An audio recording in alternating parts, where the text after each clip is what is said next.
Salam, salam kasih damai dan sejahtera. Tuhan memberkati, menyertai dan melindungi. Salve, mari kita buka kegiatan kita pada hari ini dengan berdoa. Dalam nama Bapa dan Putra dan Roh Kudus. Amin. Allah Tritunggal Yang Maha Kudus, kami bersyukur di hadirat-Mu kami telah masuki 3/4 dari kuliah kami di semester 1. Berkatilah kami, berilah kami kekuatan, semangat. Terutama sebentar lagi kami akan menyongsong masa Advent. Pada hari Minggu ini kami akan merayakan Yesus Raja Alam Semesta. Semoga dengan rahmat Yesus Kristus kami mampu untuk menyelesaikan perkuliahan kami, tugas-tugas kami, dan segala harapan diri kami dan orang tua, serta harapan saudara-saudari kami. Agar kami menjadi mahasiswa yang baik dan benar, seturut kehendak-Mu dan sesuai dengan ajaran iman-Mu. Semua doa ini kami serahkan dengan perantaraan Tuhan kami Yesus Kristus yang hidup dan meraja, kini dan sepanjang segala masa. Amin. Dalam nama Bapa dan Putra dan Roh Kudus. Amin.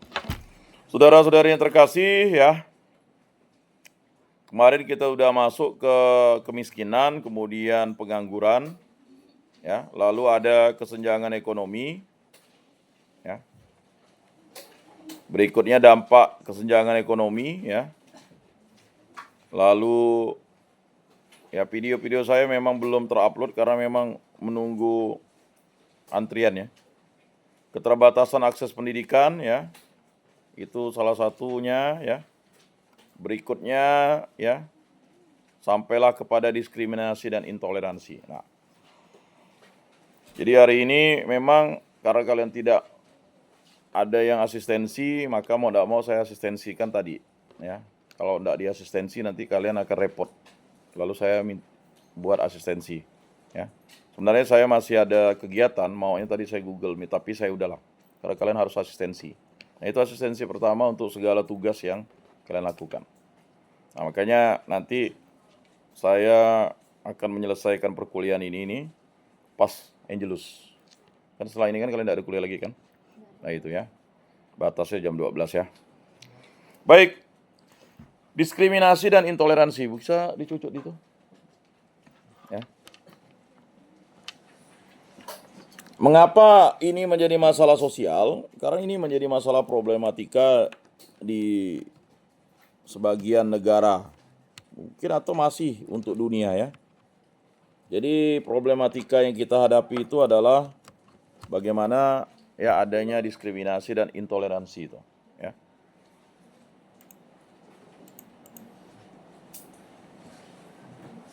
Nah, kita lihat di situ. Masuk.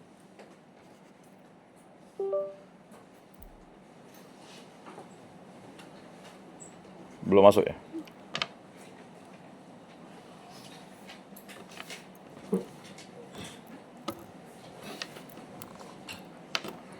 Ya, bisa nampak? Bisa kelihatan?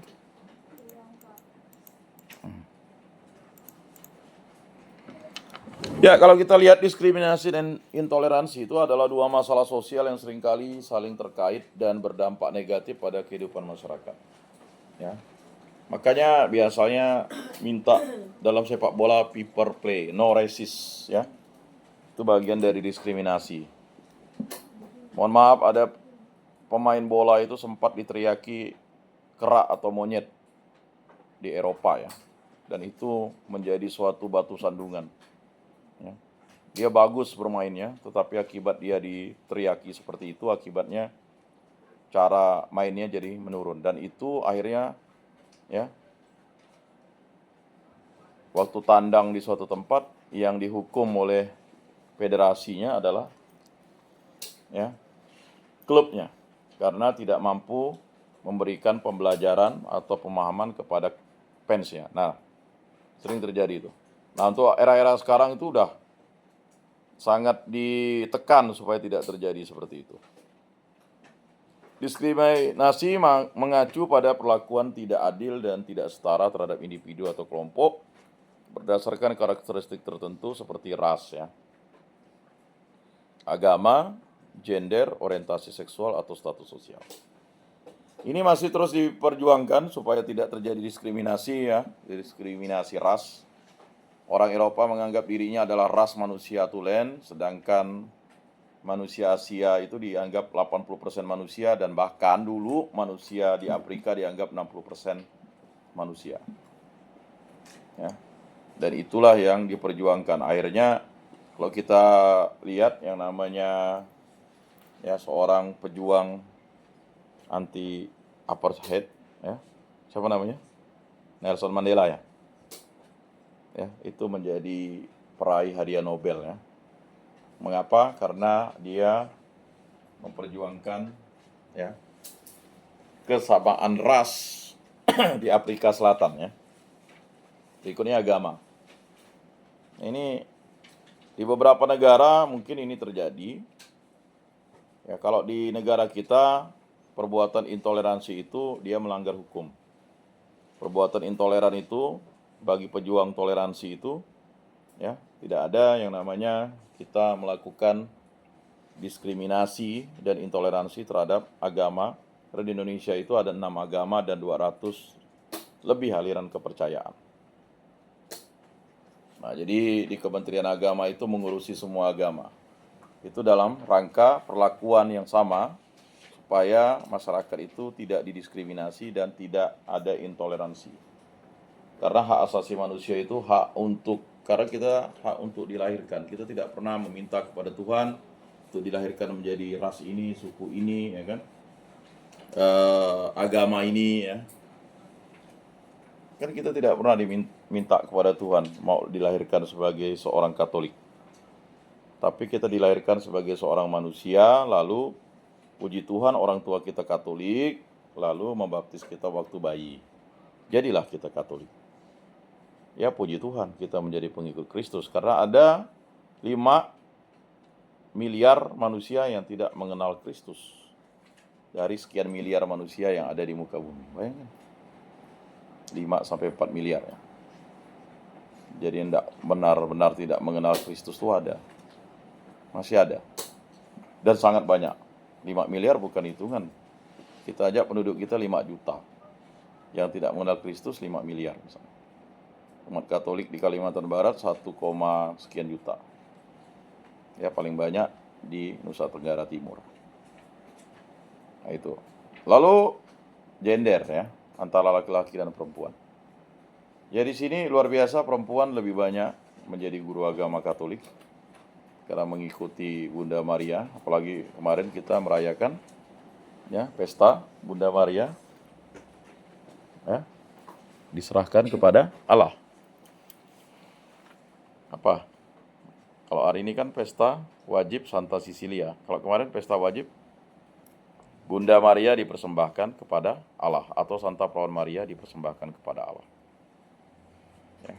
Jadi Santo Yoakim dan Santa Ana itu mempersembahkan Maria sedari kecil dipersembahkan kepada Allah. Dan itulah yang dilakukan oleh Bunda Maria dan Santo Yusuf, mempersembahkan Yesus ke Allah itu. Lalu orientasi seksual ya.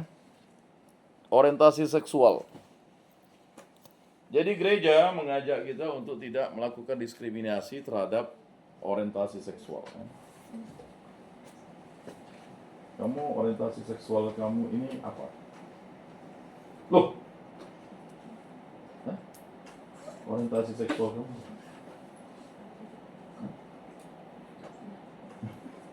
Kamu orientasi seksual kamu apa? Orientasi seksual kamu?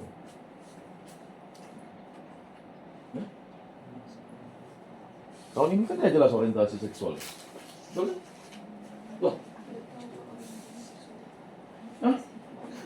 Lah kamu jadi istri, suamimu jadi suami, itu orientasi seksual. Kamu mencintai seorang laki-laki. Ada orientasi seksualnya, ya kan? Lalu menyukai sesama jenis, menyukai lawan jenis. Ya kalau dia menyukai lawan jenis jelas. Tapi bisa jadi dia berubah orientasi seksualnya menyukai sesama jenis. Jadi orientasi seksual itu. Ini yang betul-betul ada yang sampai bilang Paus Fransiskus itu, ya kan, memberikan tempat kepada, ya kan, kaum homoseksual, biseksual, lesbian, ya. Biseksual itu bisa dua ya. Hermafrodit. Dia suka laki-laki, suka perempuan.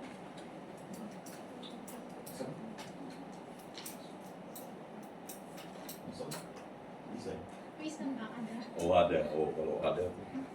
Nah, justru gereja memperjuangkan hak orientasi seksual itu bukan dalam rangka hubungan seksualnya, tetapi orientasi seksual. Kalau dia suka sama kamu, ya kan?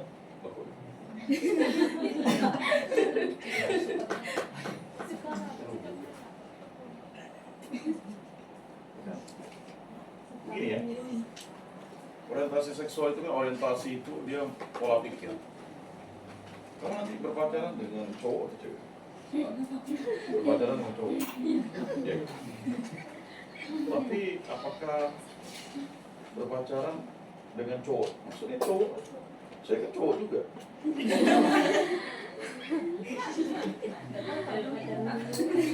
Ya. Jadi orientasi seksual itu di situ. Jadi ya, nah silakan. Dan status sosial. Coba ya. Masa sih? Kok kelihatan cincin? Cincin saya banyak lah, cewek saya.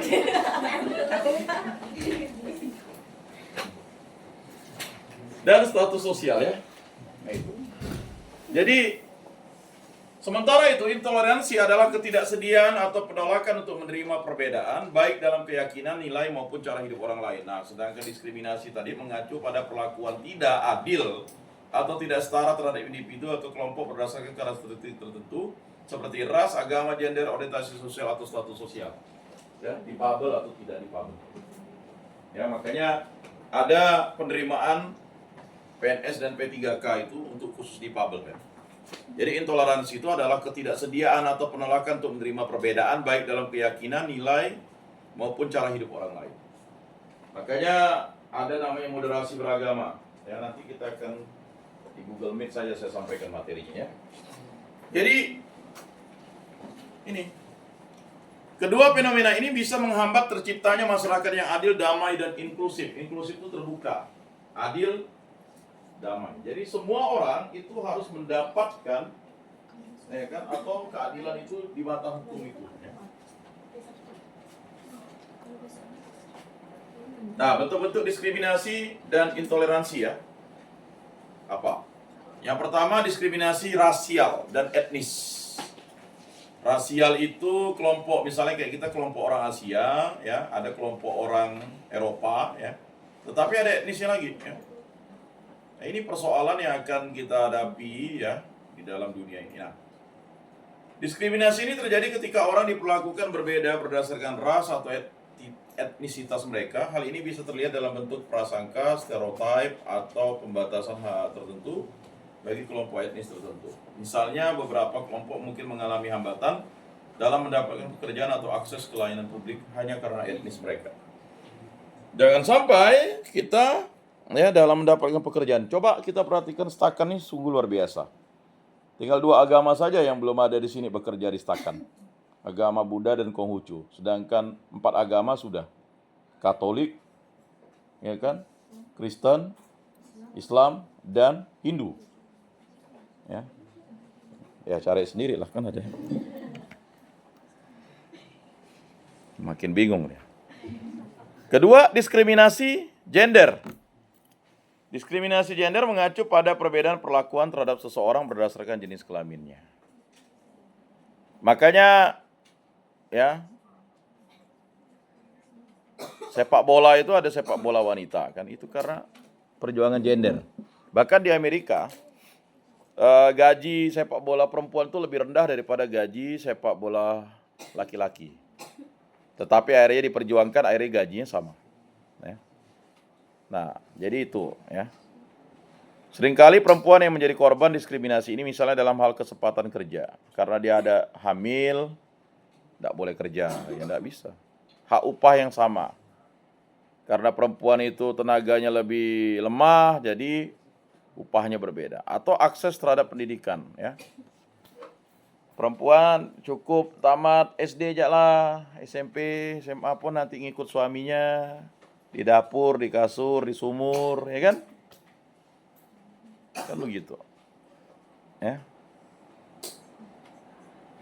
Mau nanti yang perempuan ya. Hanya di dapur, di kasur, di sumur. Kan rata-rata pasti tidak mau. Mengapa? Karena adanya akses terhadap pendidikan. Ya. Tapi di negara-negara tertentu, perempuan itu dilarang bisa membaca, dilarang belajar ya. Dia hanya untuk di dapur, di kasur, dan di sumur. Ya di dapur itu artinya dia masak, kebutuhan sehari-hari. Di kasur dia melayani suaminya, melayani anaknya, nidurkan anaknya dan sebagainya. Ya kan, kemudian di sumur dia mencuci, ya. Dia cari air dan sebagainya. Nah, saya tidak tahu apakah di daerah kalian udah seperti itu ya. Nah, di beberapa negara diskriminasi gender juga berlaku untuk kelompok lain seperti transgender atau non-biner. Jadi transgender itu adalah orang yang merubah jenis kelaminnya, lahirnya laki-laki, lalu dia mengoperasi kelaminnya menjadi perempuan. Jadi transgender. Ada enggak perempuan menjadi laki-laki? Ada. Bukan perempuan menjadi laki-laki, memang dia terlahir perempuan dan sebenarnya orientasi seksualnya itu ya, sebenarnya orientasi seksual itu bukan merubah jenis kelamin, karena orientasi seksualnya tadi itu dia itu mencintai perempuan, padahal dia perempuan, lalu akhirnya dia berusaha membuat yang namanya karena alat kelamin. Anda tahu lah itu bagaimana teknologi sekarang ya, bisa terjadi. Ya, atau non-biner. Apa non-biner? Nggak jelas. Hah? Ada yang di sini tidak jelas. Dia tidak merasa laki-laki, tidak merasa perempuan. Adakah? Hah? Ada? Ya bisa jadi. Dia tidak merasa laki-laki, tidak merasa perempuan. Ya. Nah, berikutnya yang ketiga diskriminasi agama ya. Seseorang atau kelompok dapat mengalami diskriminasi berdasarkan keyakinan agama mereka. Diskriminasi ini bisa berupa pembatasan hak beribadah, ya itu tidak boleh.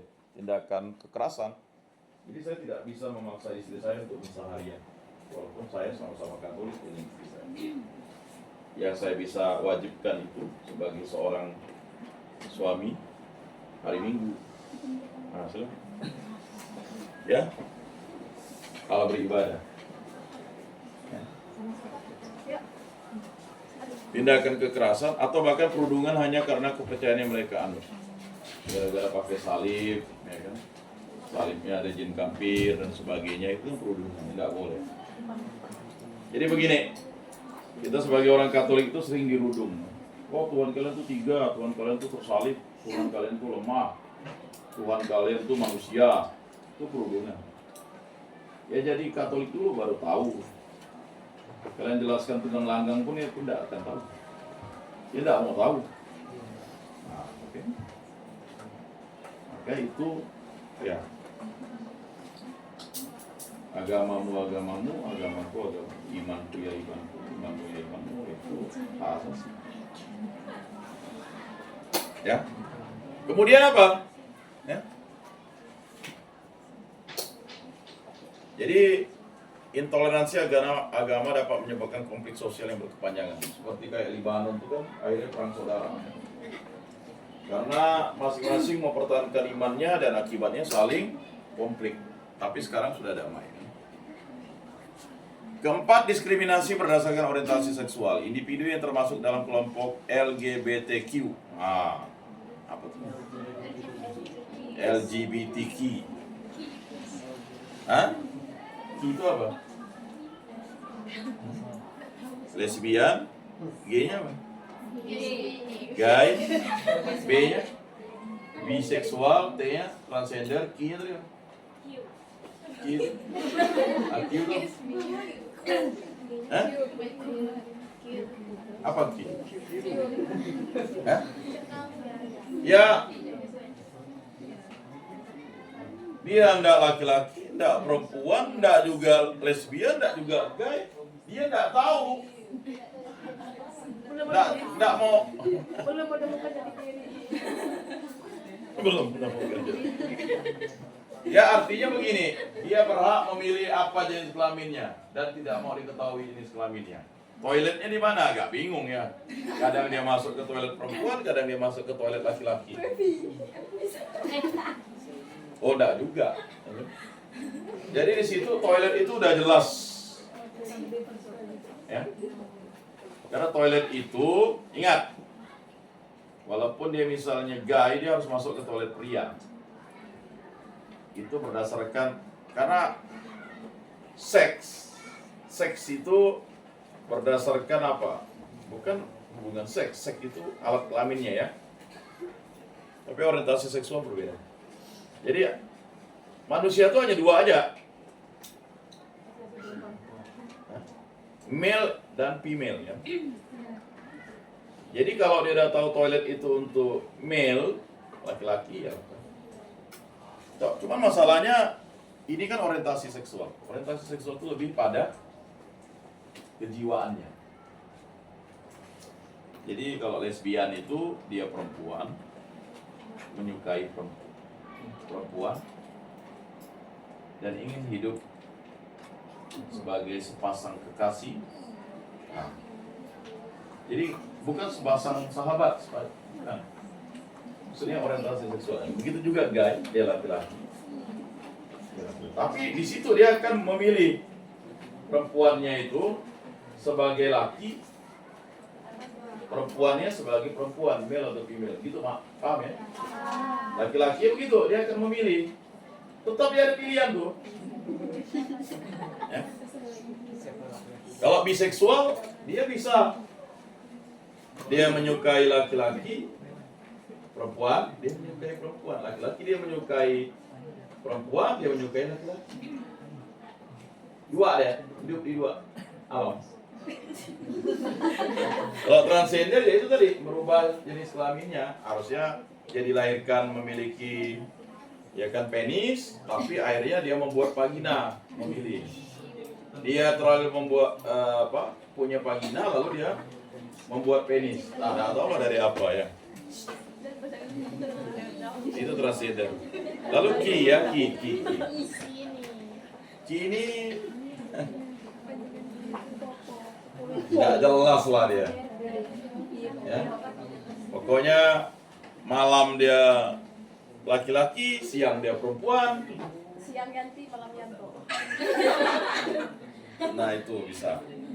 Seringkali mengalami diskriminasi dalam bentuk perundungan, pengucilan, atau pembatasan akses terhadap layanan dasar seperti pendidikan dan kesehatan. Ada TikTok, ya kan, tiba-tiba dia itu, ya mohon maaf, ini sebenarnya TikTok itu tidak lucu ya. Itu TikTok itu sebenarnya diskriminasi, tidak boleh. Wah cantik dia di salon, tiba-tiba nampak penisnya. Udah sampai dah TikTok ini. Di salon tuh kan. Lalu di replay. Itu kalau orang yang melakukan itu tuh kalau di Eropa tuh bisa ditangkap ya. Dia tidak boleh mempermainkan itu. Atau misalnya ditulis di situ ya. Istri siapakah ini? Kakinya mulus panjang, tiba-tiba dia berjambang. Ya. Nah itu tidak boleh, itu hubungan pengucilan. Ya. Jadi di sini pun kalau ada yang orientasi biseksual, ya silakan kuliah. Tapi dia tahu dia male dan female, paham ya? Dia harus tahu ya jenis kelaminnya apa, yang diberikan Tuhan itu apa. Tapi orientasinya, orientasi seksualnya, ya bisa jadi dia suka dengan perempuan.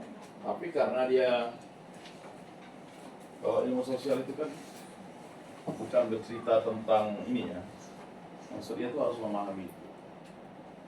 Dia misalnya senang tidur bareng, misalnya ya tidur bareng. Lalu gimana ya? Memang ini harus. Itu ngelamun nggak bang? Biseksual? Oh, membayangkan. Ya, perundungan, pengucilan atau pembatasan akses terhadap layanan dasar seperti pendidikan dan kesehatan. Dia di sini ada yang gaya-gaya banci dah. Ada satu kakak kelas itu mirip-mirip banci itu, ya kan? Nah, Normal Pak di kelas. lelaki sejati.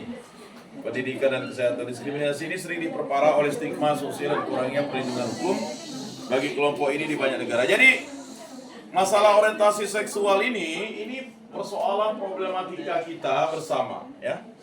Makanya sebagai guru agama kalian harus memberikan pemahaman kepada anak-anak itu, kamu laki-laki loh, kamu perempuan loh. Jadi itu guru agama itu nanti berkunci, ya, menjadi kunci vital, ya, apalagi kalian mengajar SD. Harus dijelaskan, ya. Kalau enggak, ya, itu akan repot. Dia akan, ya, tidak bisa memberikan gambaran dirinya seutuhnya apa dia.